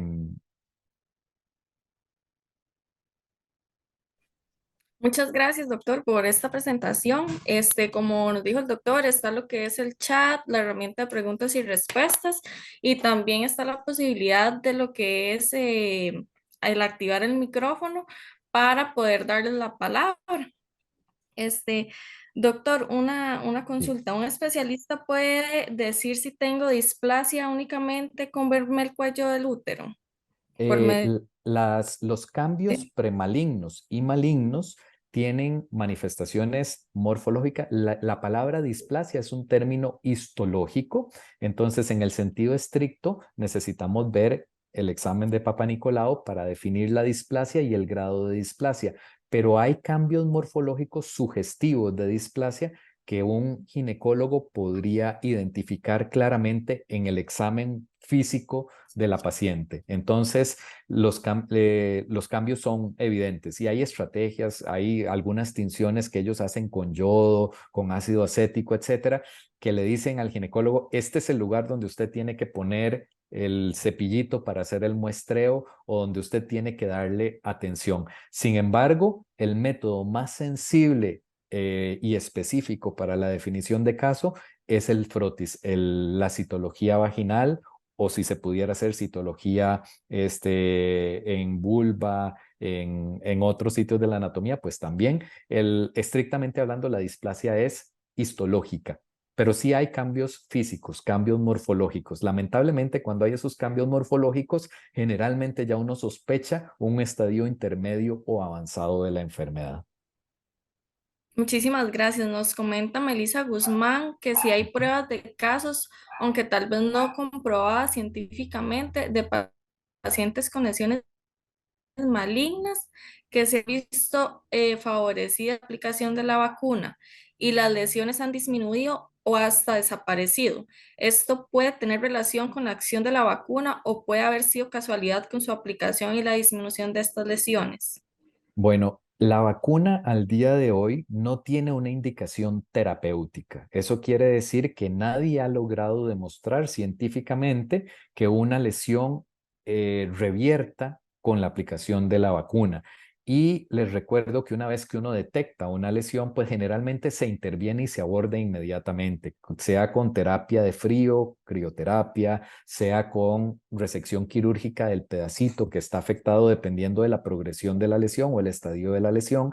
Entonces, definir un efecto o un impacto terapéutico de la vacuna es bastante difícil. Desde el punto de vista teórico, y esto no es una indicación aprobada por la vacuna, pues posiblemente una persona que esté inmunizada exitosamente, posiblemente tenga un factor de defensa adicional contra esa malignidad, que esa defensa adicional va a ser un sistema inmune estimulado y capaz de montar una respuesta inmune efectora protectora. Sin embargo, claramente la vacuna tiene un efecto preventivo y no terapéutico, no curativo. Tampoco quiere decir que una persona que tenga una lesión ya establecida no se beneficie de la vacunación. ¿Por qué? Porque les recuerdo que son 12 genotipos oncogénicos y de esos 12 genotipos oncogénicos probablemente uno esté presente en la lesión de esa paciente y esta paciente, si pudo infectarse con uno, se puede infectar con otro. Entonces, esta paciente va a tener un mayor riesgo. Ya sabemos que es una paciente que tiene condiciones ideales para la malignización del virus de papiloma humano. Entonces, si usted ya tiene una lesión, por favor prevenga nuevas lesiones y en la prevención de nuevas lesiones está la vacunación activamente, aunque no necesariamente tenga un impacto terapéutico sobre la lesión ya establecida. También nos comenta Mariela Brenes, tras la detección de una lesión y después de tratarla, ¿es necesario tener controles más a menudo o el chequeo anual es suficiente? Sí, eso depende, esa pregunta es muy ginecológica, pero depende del tipo de lesión que ustedes tengan. No es lo mismo una lesión intraepitelial de bajo grado como un NIC1 o una lesión epitelial de alto grado como un NIC3 o un carcinoma in situ. Depende mucho del tipo de lesión, del estadio de la lesión, depende del genotipo del virus que se detecte, así el ginecólogo y del éxito de la intervención terapéutica porque cuando hay una neoplasia de alto riesgo, perdón, una lesión de alto riesgo, generalmente el ginecólogo va a hacer una intervención, llámese crioterapia, llámese cirugía, llámese conización, etcétera, y el ginecólogo va a definir qué tan necesario es el control. Posiblemente al principio los controles van a ser frecuentes, generalmente los dejan cada 6 meses. Recordemos que estas son lesiones que progresan en forma relativamente lenta y si se ve que no hay un desarrollo de nuevas lesiones, posiblemente puedan espaciar un poco el tamizaje, pero yo les aseguro que si esa persona que tiene una lesión se vacuna activamente, pues la seguridad que va a sentir el profesional sanitario y la persona de que está mejor protegida para el desarrollo de nuevas lesiones, de nuevo, no terapéuticamente, sino en forma preventiva de las reactivaciones o de las infecciones por otros genotipos, va a ser mucho más seguro si esto se acompaña de vacunación. Entonces, la determinación de cada cuánto tener un control depende mucho del estadio de la lesión, depende del ginecólogo, del procedimiento generado en respuesta a esa lesión y por supuesto también depende de si esta persona se vacunó o no se vacunó exitosamente. También nos comenta Hilary Morales, ¿cómo cree usted que puede acelerar el acceso y la aplicación de la vacuna en la institución para mejorar el impacto y prevención del virus? Uy, me pone una pregunta muy difícil porque ya estamos mezclando un poco políticas sanitarias nacionales con la parte teórica. Yo te puedo responder desde dos perspectivas. Te puedo responder desde la perspectiva de alguien que trabaja para la seguridad social y conocemos que tenemos recursos limitados. Entonces, ante recursos limitados, usted tiene como ministro de salud o como comisión de vacunas que priorizar. Entonces, número uno, la priorización. Usted determina cuál es la población meta, cuál es la meta de salud pública que usted quiere llegar. Si lo que quiere es bajar cáncer del cuello del útero, pues nos enfocamos con las mujeres, entre más temprano mejor. Si lo que usted quiere es disminuir prevalencia de virus de papiloma humano, pues nos enfocamos en hombres y mujeres, posiblemente a tempranas edades y después a toda la población. Entonces, desde el punto de vista de intervención de salud pública, primero priorizar. Segundo, lograr altas coberturas y esa es la razón por la cual el gobierno restringe a niñas de 10 años. Si ustedes dicen, ok, vengan todas las adolescentes de todas las edades, ¿cuál va a ser nuestra cobertura de vacunación en cada grupo de edad? Bajísima. En cambio, si nos enfocamos por lo menos en una cohorte, que son las niñas de 10 años, y logramos una elevadísima cobertura de vacunación, nuestra intervención va a ser sumamente efectiva en el largo plazo. Ahora, si nos salimos del escenario institucional donde tenemos grandes limitaciones presupuestarias y de implementación de la vacuna y hacemos una recomendación general a la población, pues el acceso y la aplicación de la vacuna se logra si logramos educar a nuestros pacientes para que entiendan que esto no es de mujeres, esto es sin género, esto es género neutro y logremos promocionar y aplicar la mayor cantidad de vacunas posibles en nuestros pacientes. Entonces, desde el punto de vista del escenario individual, pues entre más, mejor. Entre mejor educación y acompañamiento le demos a nuestros pacientes, mejor va a ser el impacto y la prevención del virus. El impacto y la prevención y la erradicación de la enfermedad depende estrictamente de la cobertura de vacunación en la población. Si no tenemos una gran cobertura de vacunación en la población, vamos a tener bajo impacto de la estrategia de inmunización. Yo estoy de acuerdo con empezar con cohortes, pero esas cohortes no pueden ser estáticas. Esas cohortes tienen que irse ampliando y ampliando y ampliando y tienen que incluir nuevas prioridades a lo largo del tiempo. No estamos en un momento político muy pro vacunas. No voy a entrar en temas políticos, pero este es un momento político donde la dudas relacionadas a la vacunación y la reticencia vacunal está muy en boga, facilitado por un poco la pasividad que tenemos en estos momentos desde el punto de vista de autoridades sanitarias para la aplicación de estrategias de inmunización, sobre todo fuera de la edad pediátrica. Nos comentan también, Jocelyn Bogantes, si ya se aplicó la vacuna de 4 genotipos, ¿se puede reaplicar la de nuevo, la de 9 genotipos? Sí, eso puede suceder. Estamos adelantándonos un poco al otro módulo que vamos a tener de entrenamiento, pero les recuerdo que la respuesta inmune no es cruzada. Hay un capítulo de la inmunología que se llama la teoría de la maduración de la afinidad. La teoría de la maduración de la afinidad consiste en que cuando yo pongo un antígeno repetidamente, cada vez mis anticuerpos van a ser más selectivos, más específicos y más afines por ese antígeno. De tal forma que yo no espero que la vacuna de 4 valencias proteja contra otros genotipos en forma indirecta, eficientemente a lo largo del tiempo. Aunque sí hay cierta reactividad cruzada en las primeras inyecciones por cierta cantidad de tiempo. Si usted quiere una protección óptima, pues lo ideal es un esquema con la vacuna actualizada. En términos de vacunación, nunca vamos a estar al día. Posiblemente, no lo sé, estoy especulando, tal vez en 5 o 10 años tengamos una vacuna 12 valente. Y entonces ustedes me van a decir, pero entonces tenemos que estar vacunándonos y vacunándonos y revacunándonos cada vez que sale una vacuna nueva. La solución no está en la revacunación. La revacunación es un tema meramente individual. Tengo la posibilidad de hacerla, yo me quiero proteger. La protección a largo plazo o el impacto de la vacunación a largo plazo tiene más que ver con la cantidad de gente que usted vacune.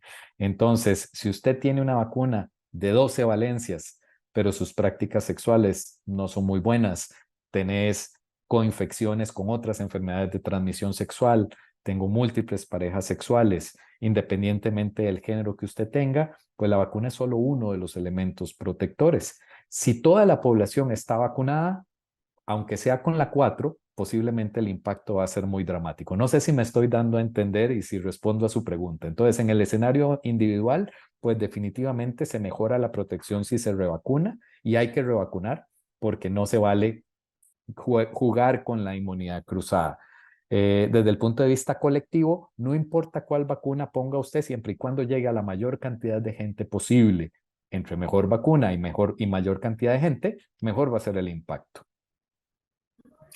Además, nos menciona que el virus es latente. Esto me hace tener la duda sobre el diagnóstico. Quiere decir que si hoy se hacen capturas híbridas de la zona y sale positivo, cabe la posibilidad de que en un año salga negativo, ya que es latente o no.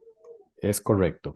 La detección en un momento determinado no le predice a usted que esto va a ser una infección latente o que esto va a ser una infección que va a ser controlada por nuestro cuerpo, pero sí te predice si hay un genotipo oncogénico, el riesgo de desenlace desfavorable es muy alto.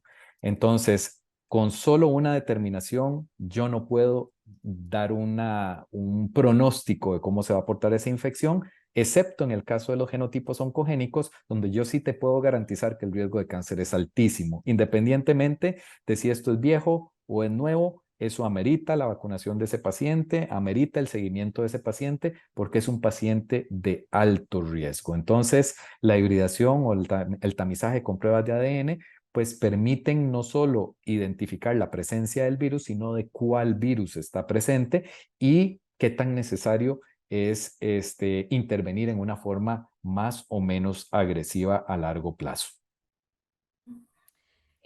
Nos comenta Viviana Vargas, es muy parecida a la pregunta de Jocelyn, si un paciente se aplica una vacuna que solo cubre dos tipos de virus del papiloma humano, ejemplo 16 y 18, con Sí. los años se puede aplicar otra vacuna más reciente que cubra más tipos. Sí, no hay ningún problema con aplicarse una nueva vacuna que cubra más genotipos.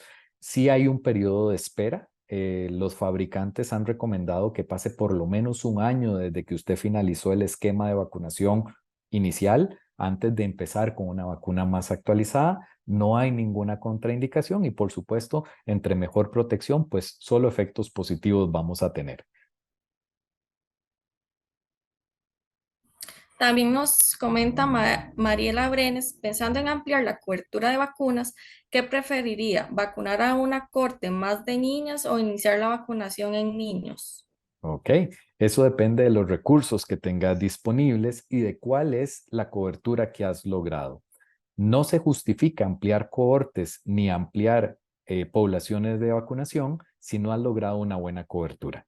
Cuando usted logró su objetivo de salud pública, cuando tenemos una cobertura aceptable en una población, en vacunología una cobertura más o menos aceptable es de más del 85% de la población meta, una buena cobertura del 95% o más. Ese es el momento para ampliar cohortes o para incluir otros géneros. ¿Qué decisión tomas? Depende de cuál es tu meta de salud pública. Entonces, a nivel institucional, posiblemente la prioridad número uno es prevenir desenlaces desfavorables. ¿Por qué? Porque en vacunología, primero lo que se muere, después la morbilidad y por último la cadena de transmisión. Y en ese sentido, pues hay que cuantificar cuál es la carga de enfermedad para hombres y mujeres, definir cuál es la población más afectada para definir cuál es el desenlace que querés evitar. Yo personalmente creo que el desenlace más importante en estos momentos ante recursos limitados es el desenlace desfavorable de las mujeres, que tienen una enfermedad exageradamente grande y en donde nuestros sistemas de detección no dan abasto. Posiblemente cuando logremos por lo menos unas 2 o 3 cohortes femeninas con una buena cobertura, sea inteligente seguir con la cadena de transmisión ampliando a hombres. La única vacuna, quiero hacer el comercial, yo lo que acabo de decir es algo meramente de salud pública. Si yo tuviera todos los recursos disponibles del mundo, yo no tengo ninguna duda en que no hay que ponerle género a la vacunación con virus de papiloma humano.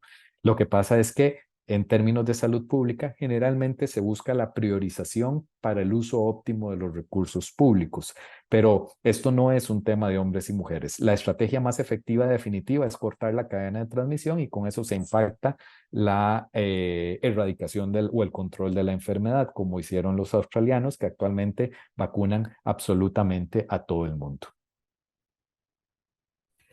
Cuando una mujer le transmite al niño por medio de lo que es la vía del parto, ¿verdad? Sí. Los signos que tiene el niño, ¿verdad? A esa transmisión, ¿cómo se debería tratar o abordar esos síntomas o signos que va a tener el infante?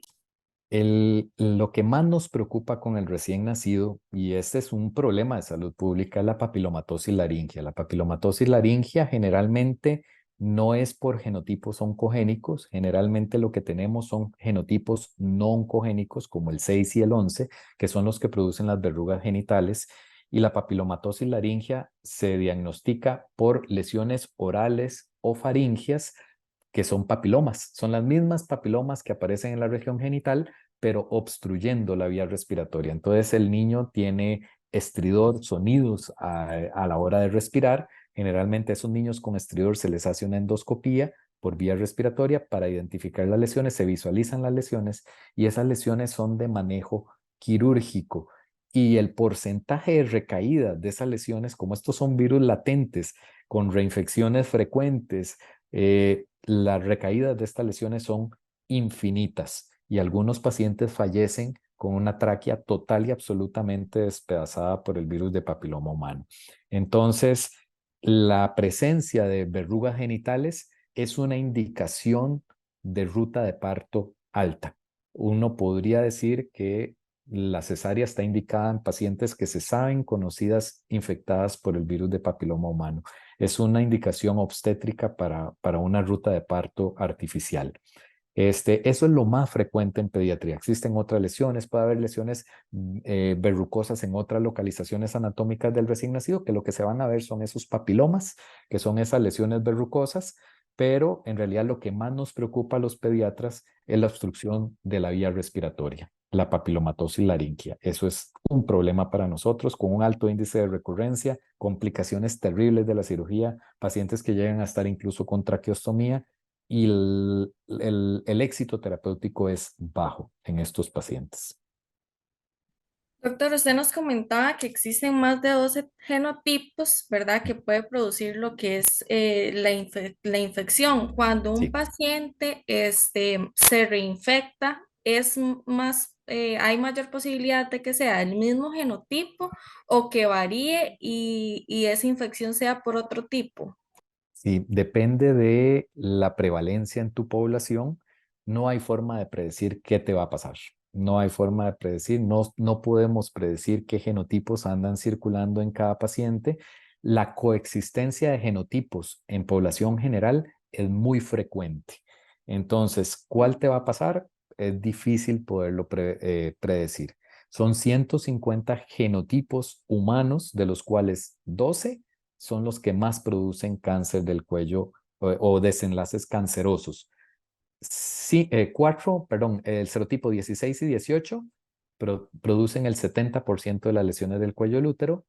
Los 9 genotipos que están incluidos en la vacuna más moderna, digámoslo así, previenen el 90% de los genotipos oncogénicos. Entonces, conforme hemos ido evolucionando en las vacunas, hemos logrado una mejor protección y adicional a eso, pues le agregamos los genotipos que protegen contra las lesiones verrucosas. ¿Qué tan dolorosa es la prueba de tamizaje que utiliza cuando es el cáncer uterino? Ok, la prueba de tamizaje básica es el Papa Nicolau, que en principio no debería ser un procedimiento doloroso en manos experimentadas. Mm, para aquellas que se lo han realizado, pues ustedes dirán, usted no es mujer, lo acepto.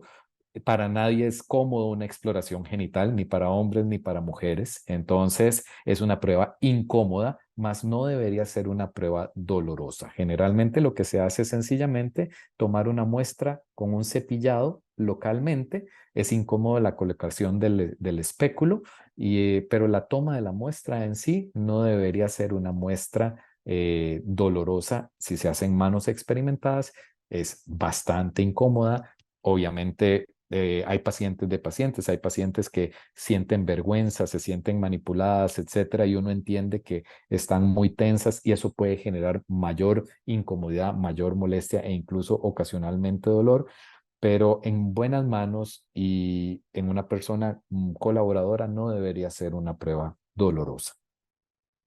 También existe algún tipo de respuesta inmunológica desde una infección natural del virus. ¿Sí? 50% de las mujeres van a generar anticuerpos cuando tienen una infección natural, pero esos anticuerpos ni duran ni protegen. El 10% de la infección natural en hombres genera anticuerpos, pero esos anticuerpos ni duran ni protegen de la infección. Las proteínas que se han aislado del virus y que se han colocado en las vacunas generan anticuerpos a largo plazo que perduran a largo plazo y que se asocian con una disminución en los desenlaces desfavorables, lo que ha permitido establecer que esas proteínas específicas son proteínas que inducen una inmunidad protectora a largo plazo. Pero la inmunidad natural sí genera, perdón, la exposición natural sí genera inmunidad, pero no es una inmunidad protectora a largo plazo. Posiblemente tenga más relación con el control de la infección en una paciente no vulnerable, este, pero como les decía en una de las diapositivas, tenemos todavía algunos pasos que aprender del virus de papiloma humano y su interacción con el ser humano. Existe, ¿verdad? La posibilidad de que las mujeres sean seropositivas a riesgo de tener una reinfección. Sí. Las seropositivas quiere decir presencia de anticuerpos. La presencia de anticuerpos en realidad no te determina la reinfección. La forma más importante para la detección, seguimiento, diagnóstico de virus de papiloma humano es el cepillado o el tamizaje local, ver el epitelio. Entonces, serológicamente no es posible predecir, establecer factores de riesgo, etcétera, porque serológicamente con anticuerpos no vamos a lograr establecer pronósticos ni poder adivinar cuál va a ser la progresión de la enfermedad. Sigue siendo el tamizaje cervical la estrategia más eficiente para diagnóstico temprano, prevención, tratamiento de desenlaces.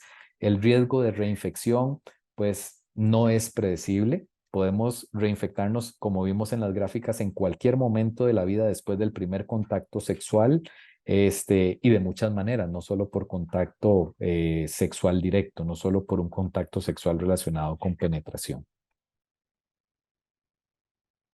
Cuando una persona tiene la infección por algún genotipo que puede desarrollar lo que es el cáncer, ¿verdad?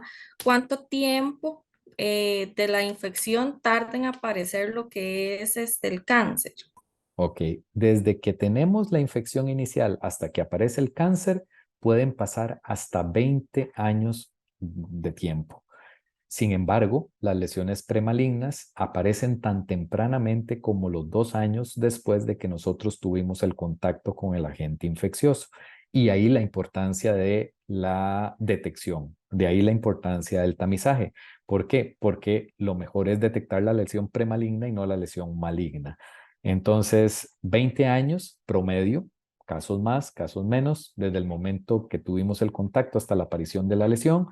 2 a 5 años para la aparición de lesiones premalignas, promedio. Muchísimas gracias, doctor. No sé si alguno de los participantes tiene más dudas o consultas. Ok, aquí hay. Dice, a los niños se le puede aplicar 2 dosis de vacunas, sin embargo, se le pueden aplicar 3 dosis en los adultos de cualquier edad. Esta vacunación en adultos es igualmente efectiva que en los niños, a pesar de la exposición o de la infección preexistente. Ok, en los niños lo que se ha visto es que la respuesta inmune que se obtiene con un esquema abreviado es equivalente a la respuesta inmune que obtenemos en los adultos con un esquema de 3 dosis. Entonces, en niños se pueden aplicar 2 o 3 dosis, en adultos generalmente se recomienda el esquema de 3 dosis. Y la vacunación nunca se debe condicionar a la exposición a virus de papiloma humano, porque como les decía, 85% nos vamos a exponer en algún momento de la vida y no es posible determinar quién tiene una infección crónica, quién tiene una primoinfección o quién va a desarrollar o no cáncer a largo plazo. Entonces, entre más temprano se haga la intervención, es decir, en niñas adolescentes, posiblemente el impacto de la vacunación va a ser mayor, porque prevenimos el desenlace desfavorable desde la primoinfección, ¿verdad? Eso no quiere decir que el adulto no obtenga un beneficio de la vacunación. Posiblemente, si ya ustedes tienen una infección crónica, yo no la voy a revertir. La vacuna no es terapéutica. El tema aquí es que entre más temprano se haga la intervención, mejor es el desenlace. El adulto tiene mucho beneficio de la vacunación en cualquier edad, pero entre más temprano se haga, la efectividad va a ser mejor. Yo podría tener pacientes que me dicen, bueno, doctor, yo tengo 45 años, me vacuné el año pasado y acabo de salir con una displasia cervical de alto grado.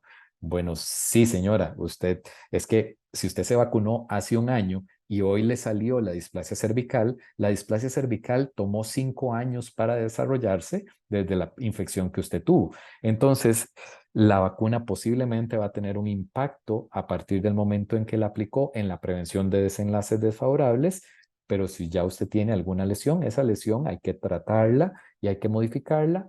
Tal vez tengamos un impacto en riesgo de recaída y el impacto definitivo en infección por otros genotipos es un hecho.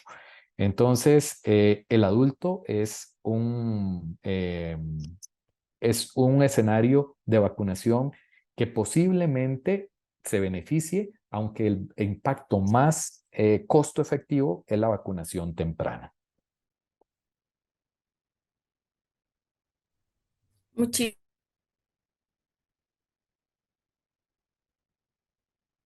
Muchísimas gracias a todos, Gran Calibre. Para nada más analizando, este,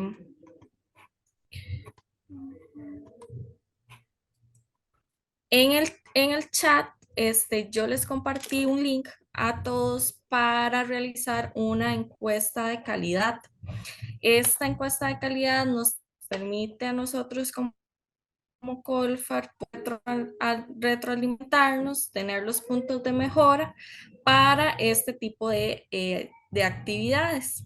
Entonces les voy a dar, ya el link está en el chat, les voy a dar unos 3 minutos para que, de 3 a 4 minutos, para que me ayuden a completarla y ya después de los 3 minutos vamos a dar el cierre de la actividad. Yo les quisiera recordar que vamos a tener una segunda parte en donde ya no vamos a hablar de virus de papiloma humano, vamos a hablar de vacuna contra el VPH. Entonces, esa segunda parte está en la invitación que todos ustedes recibieron. Esa segunda parte va a ser el 21 de septiembre, ¿verdad? De ahí quedan totalmente invitados para que hablemos de la vacuna. Ahí sí vamos a hablar todo lo que ustedes quieren saber, lo bueno, lo feo, lo malo, lo bueno de la vacuna contra el virus de papiloma humano. Y vamos a hablar de todas, no vamos a hablar únicamente de las vacunas que se han hecho con MSD. ¿Ok? Quedan invitados. Muchísimas gracias. Bueno, como finalización de la actividad, agradecerle a todos los participantes por tomarse el tiempo de estar aquí presente, al doctor Gustavo Lazo por esta presentación que nos retroalimentó, por darnos todo el conocimiento, experiencias laborales, que ha sido también energía que tuvo MSD con el Colfar para poder hacer este tipo de actividades. Bueno, también recordarles la siguiente actividad, como dijo el doctor, que va a ser específicamente lo que son las vacunas, que es el 21 de septiembre por la participación. Muchas gracias y que pasen un feliz fin de semana. Muchísimas gracias, doctor. Igualmente.